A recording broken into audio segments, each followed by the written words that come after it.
Hello guys, my name is Riti, an intern at Sparks Foundation, and I have completed the task that was given to me by the Sparks Foundation. I was supposed to make a website which had an integrated payment gateway. So the requirements of the task was to create a website with payment gateway integrated, and I was supposed to make a home page which had a donate button, and on clicking the donate button I would be guided to the payment page, and later an invoice had to be generated which would later be given to all those people who made the payment containing the amount that has been paid by them. And I could use third party integrations for the same, and finally I had to deploy the website on a hosting app, and I've decided that I would do it on Heroku.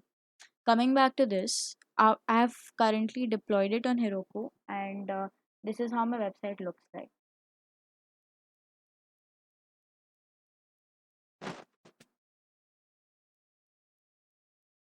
So the About Us page takes us to everything about the organization.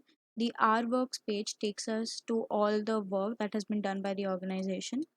And finally, coming back to the button, it takes us to the donation place. So right now, I have put my name here because it is currently going to myself. I can change the name to wherever I want it to go. And suppose I put an email ID here and a test card number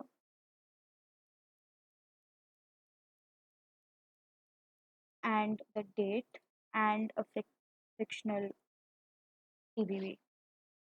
This tick mark shows that the payment has been done, and now I would be redirected to the thank you page. Coming back to my backend, once I refresh this page, I would be able to see the donation that has been made.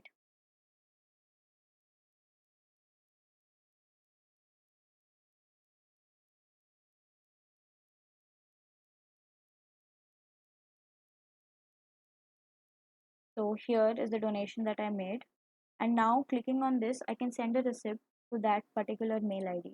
And once I send the receipt, I can check my mail, and I'll be able to see the receipt there.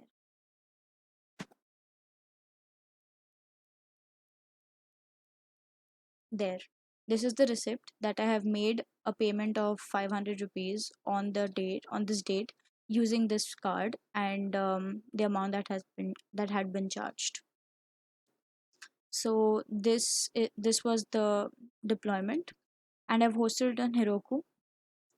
As for the code, I have used Node.js and Stripe API so that I could get the payment gateway integrated. And I have used Express Node.js and mostly body parser to import all the objects from the HTML doc. So the basic thing that I'm running right now is index.js, and all the HTML code is here in the views home.ejs. So that was all, and that was my task.